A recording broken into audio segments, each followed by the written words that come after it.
एक बार फिर से आप सभी का स्वागत है। हम अध्ययन कर रहे हैं इब्रानियों के नाम पत्री और अब समय है कि हम उसके 13वें अध्याय उसके 5वें वचन से आगे का अध्ययन करें। 5वें और 6ठे वचन में लेखक लिखते हैं, तुम्हारा स्वभाव लोभ रहित हो और जो तुम्हारे पास है उसी पर संतोष करो, क्योंकि उसने आप ही कहा है, मैं तुझे कभी ना छोड़ूंगा और ना कभी तुझे त्यागूंगा। इसीलिए हम निडर होकर कहते हैं, प्रभु मेरा सहायक है, मैं ना डरूंगा। मेरा मनुष्य मेरा क्या कर सकता है। मेरे प्यारे भाई बहनों, हम बचपन से इस बात को सुनते चले आ रहे हैं, पढ़ते चले आ रहे हैं, लालच बुरी बला, लालच बुरी बला। और हमें वचन भी संतोषी बने रहने के लिए कहता है, लोभ रहित बने रहने के लिए कहता है। लेकिन क्या हम इस कमी को अपने जीवन से दूर कर पाते हैं? अगर हम सच्चाई के साथ अपने आप को जांचें तो हम यही पाएंगे, चाहे हम कितना भी पढ़ते रहें, चाहे हम कितना भी सुनते रहें, हम ये जानते हैं कि लालच करना बुरी बला है और लालच करने से हमेशा गलत ही परिस्थिति उत्पन्न होती है। लेकिन फिर भी हम छोटी छोटी चीजों का लालच अपने जीवन में करते हैं। मेरे प्यारे भाई बहनों, हम ये लालच क्यों करते हैं? क्योंकि हमें लगता है कि हमारा भविष्य सिक्योर हो जाए या हमारा जो फ्यूचर है वो सिक्योर हो जाए। लेकिन प्रभु यीशु मसीह क्या कहते हैं? जब तुम बुरे पिता होकर के अपने बच्चों को अच्छी वस्तुएं देना जानते हो तो तुम्हारा परमेश्वर तो अच्छा पिता है।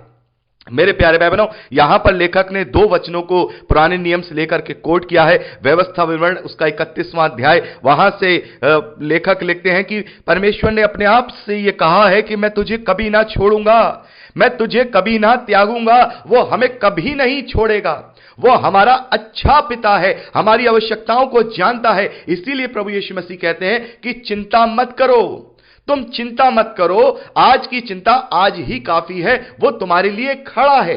मेरे प्यारे भाई बहनों, जैसा हमने मत्ती का सुसमाचार उसका 18वां अध्याय जब पढ़ा था तो वहां पर प्रभु यीशु मसीह ने कहा था कि बालकों के स्वभाव को अपने अंदर ग्रहण करो। और हमने वहां पर बहुत सारी क्वालिटीज के विषय में अध्ययन किया था, जिसमें से सबसे बेस्ट क्वालिटी जो बच्चों की होती है वो ये होती है कि वो पूरी रीति से अपने मां बाप के अधीन होकर के बेफिक्र होते हैं।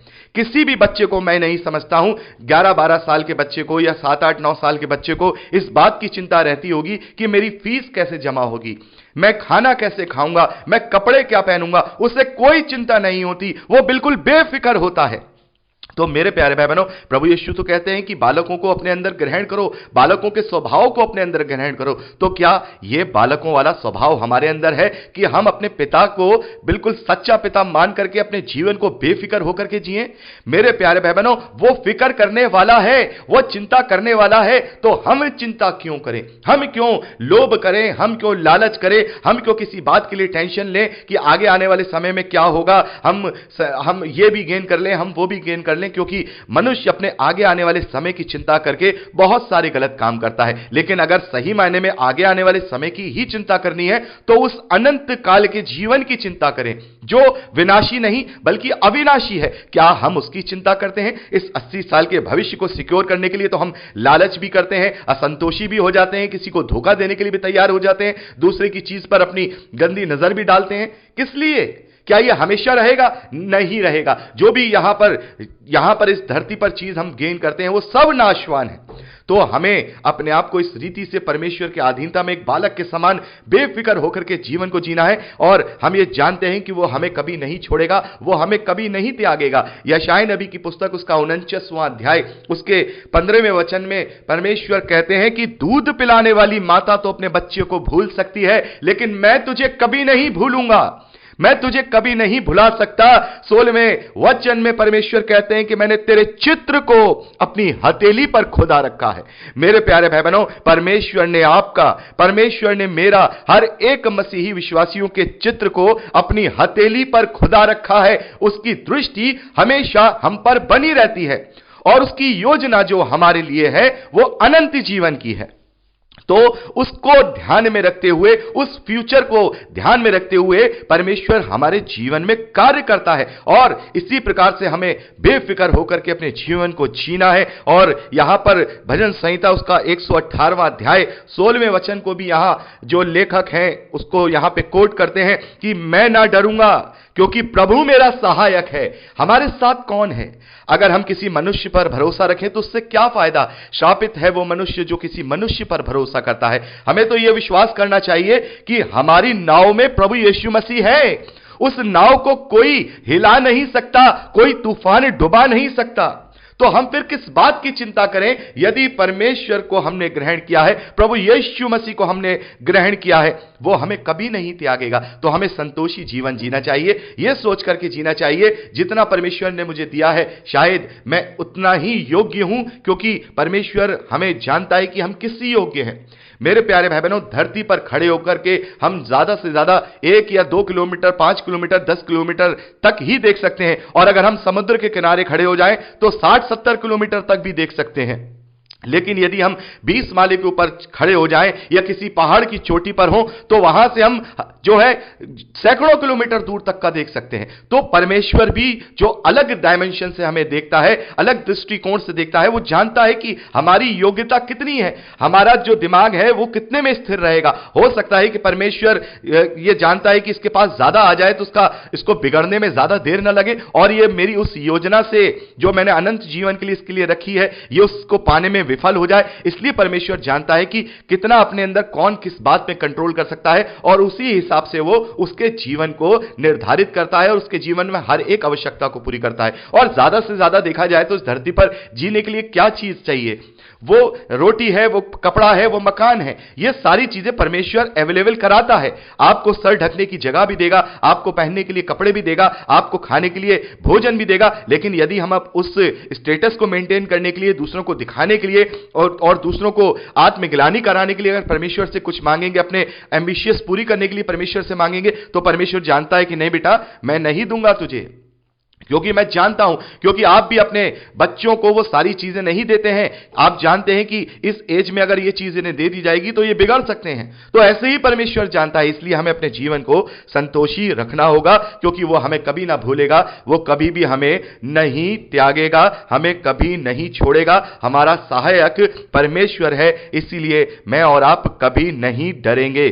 7वें वचन से लेखक आगे लिखते हैं, जो तुम्हारे अगुए थे और जिन्होंने तुम्हें परमेश्वर का वचन सुनाया, उन्हें स्मरण रखो और ध्यान से उनका चाल चलन का अंत देखकर उनके विश्वास का अनुकरण करो। मेरे प्यारे भाई बहनों, यहां पर लेखक लिखते हैं कि जो तुम्हारे अगुए थे, जिन्होंने तुम्हें वचन सिखाया है। मेरे प्यारे भाई बहनों, हमें भी उन प्रेरितों से, उन चेलों से, उस पहली सदी की कलीसिया के जो लोग हैं, उनसे हमें प्रेरणा लेनी है। हमें ये उनके विश्वास का अनुकरण करना है, उनके चाल चलन का अंत देखकर। उनके चाल चलन का अंत क्या है? कि वो विश्वास की दशा में प्रभु में सो गए, और ये हमारा विश्वास है कि वो प्रभु से मिलेंगे, वो प्रभु से मिल चुके हैं और उस धर्म के मुकुट को पाएंगे। तो मेरे प्यारे भाई बहनों, उनके चाल चलन को देख करके जो प्रेरित हैं या जो हमारे अगुए हैं, वो जो कैसा चाल चलन करते हैं, हम उनका अनुकरण करें, हम उनका अनुकरण करें, उनके विश्वास का अनुकरण करें। उनके दुनियावी जीवन का नहीं, बल्कि उनके विश्वास का हमें अनुकरण करना है। तो यहां पर जो ये लेखक है, वो लोगों से कह रहे हैं कि तुम इन प्रेरितों का अनुकरण करो। कैसे पौलुस ने अपने जीवन को किस तरीके से जिया, कैसे जो अन्य चेले हैं उन्होंने प्रभु के लिए अपने आप को शहीद करा लिया, अपने आप को वध करा लिया। इनके जीवन से सीखो, इनके जीवन के अंत से देखो, इनके विश्वास के द्वारा इन्हें जो मिलने वाला है उससे अपने आप को दृढ़ और मजबूत करो और उनकी तरफ देखकर उनके विश्वास का अनुकरण करो। 8वें वचन में लेखक लिखते हैं, यीशु मसीह कल और आज युगानुयुग एक सा है, एक सा है। मेरे प्यारे भाई बहनों, प्रभु यीशु मसीह बदलता नहीं है। जैसा वो था वैसा ही वो है और वैसा ही वो रहेगा। 9वें वचन में लेखक कहते हैं, नाना प्रकार के विचित्र उपदेशों से ना भरमाए जाओ, क्योंकि मन का अनुग्रह से दृढ़ रहना भला है कि ना उन खाने की वस्तुओं से जिनसे काम रखने वालों को कुछ भी लाभ ना हुआ। मेरे प्यारे भाई बहनों, उस वक्त अलग अलग तरीके की विचित्र जो शिक्षाएं हैं वो यहूदियों के द्वारा या दूसरे लोगों के द्वारा झूठी शिक्षाएं लोगों में दी जा रही थी। तो यहां पर लेखक कह रहे हैं कि विचित्र उपदेशों से भरमाए मत जाओ। और आज भी कुछ विचित्र उपदेश हम देखते हैं।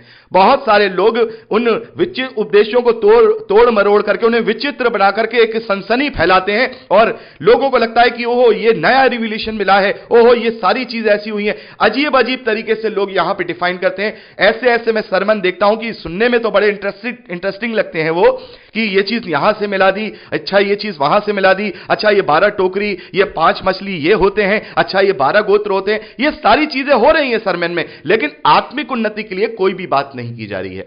तो ऐसे विचित्र चीजों से, ऐसे विचित्र उपदेशों से हमें बचना है, क्योंकि फिर हम इन्हीं चीजों में लग जाएंगे। बहुत सारे लोग फसह का पर्व को लेकर के आ गए कि आपको फसह का पर्व मनाना चाहिए, आपको ये करना चाहिए, आपको वो करना चाहिए। तो ये सारी चीजों से हमें बचना है, और उस समय भी लेखक उन लोगों को लिख रहे हैं कि तुम्हें विचित्र उपदेशों से जो है बचना है, इनसे ना भरमाए जाओ, क्योंकि परमेश्वर और प्रभु यीशु मसीह युगानुयुग एक सा है। जैसा वो कल था वैसा ही वो आज है। जो बाइबल में उसने हमें कल बताया वही आज बताएगा। बहुत सारे लोग अपनी अलग नई बाइबल लेकर के आ गए हैं। नहीं नहीं, अभी तक तो जो 2000 साल से बात चली आ रही थी वो गलत है, हम जो कह रहे हैं वो सही है। अरे जो यीशु ने 2000 साल पहले कहा वही आज भी कहता है, वो बदलने वाला नहीं है। तो हमें अपना मन का अनुग्रह दृढ़ता से जो है पकड़े रहना है, क्योंकि हमारा जो अनुग्रह है वो मन में ही दृढ़ता से पकड़े रहना है। किसी भी दुनियावी चीज में, किसी भी खाने पीने में, इन चीजों में नहीं पड़ना है। बहुत सारे लोग केवल इसी में पड़ गए हैं, सिंदूर लगाना चाहिए कि नहीं चाहिए, उठना बैठना चाहिए कि नहीं चाहिए, अविश्वासियों को क्या खाना चाहिए कि नहीं चाहिए, प्रसाद खाना चाहिए कि नहीं चाहिए, हमें ऐसे ये चीज का सेवन करना चाहिए कि नहीं चाहिए। इन सब चीजों से मसीह विश्वासियों ऊपर उठना होगा। अब हम दूध पीने वाले नहीं बल्कि अन्न खाने वाले बने, हम अब आत्मिकता की ओर सिद्ध होते चले जाएं। तो ये सब चीजें अब हमें इनसे ऊपर हटकर बात करनी होगी, जैसा कि लेखक यहां पर कहते भी हैं कि अब तुम प्रारंभिक शिक्षाओं को छोड़कर मसीह की सिद्धता में आगे बढ़ते जाओ। तो यहां पर ये मत खाओ, वो मत खाओ, ये खाना चाहिए कि नहीं, वो खाना चाहिए कि नहीं, अरे वो चीज अपने जीवन में मत करिए जिससे आत्मिक उन्नति में, जो आपके आत्मिक जीवन में वो नष्ट कर सकती है या उसको तबाह कर सकती है। लेकिन शारीरिक चीजें कुछ नहीं है। पौलुस कहते हैं कि खाना पीना परमेश्वर का राज्य नहीं है। अपने अपने शरीरों को जीवित, पवित्र और भावता बलिदान करके चढ़ाओ। तो इस बात का हमें खास तौर पर ध्यान रखना होगा कि हम किस प्रकार से अपने जीवन को जी रहे हैं। हम किसी विचित्र उपदेशों में भरमाए तो नहीं जा रहे हैं। इन खाने पीने की चीजों से कोई भी भला नहीं होता, और इनके मानने से, नहीं मानने से कोई भला नहीं होता। बहुत सारे लोग इस बात पे लड़ते हैं कि हम साहब लैंड डेज मनाएंगे, एक कहता है नहीं मैं लैंड डेज नहीं मनाऊंगा, एक कहता है मैं क्रिसमस नहीं मनाऊंगा, एक कहता है मैं क्रिसमस मनाऊंगा, एक कहता है कि नहीं मैं ईस्टर नहीं मनाऊंगा। अरे ये बनाओगे नहीं बनाओगे इससे क्या फर्क पड़ता है? क्या फर्क पड़ता है परमेश्वर को? परमेश्वर तो तुम्हारे मनों को जांचने वाला है ना, कि मना रहे हो तो कौन से उद्देश्य से मना रहे हो, और नहीं मना रहे हो तो कौन से उद्देश्य से नहीं मना रहे हो। क्या फर्क पड़ जाएगा? मनाना और नहीं मनाना ये पाप और पुण्य की श्रेणी में नहीं आता है। परमेश्वर आपके मनों को जांचने वाला है। लेंट डेज बना रहे हैं तो क्या परंपरा को मान के बना रहे हैं? क्यों मना रहे हैं? उसका क्या फायदा है? परमेश्वर देखने वाला है। यदि ईस्टर मना रहे हैं तो क्या एक परंपरा को देख करके मना रहे हैं, किस तरीके से मना रहे हैं? परमेश्वर देखने वाला है। तो इन सारी चीजों से ऊपर उठिए, अपनी अपनी आत्मिक उन्नति को प्रबल कीजिए, अपने आप को परमेश्वर के ग्रहण योग्य बनाइए और सही रीति से सत्य वचनों को अपने जीवन में लागू कीजिए। यही पौलुस ने हमें जो सिखाया है और बताया है। तो मेरे प्यारे भाई बहनों, यहां पर हमने 9वें वचन तक का अध्ययन किया, और मैं चाहूंगा 10वें वचन से आगे का अध्ययन हम अगली रिकॉर्डिंग में करें। प्रभु आप सबको बहुत आयत की आशीष दे। Praise the Lord.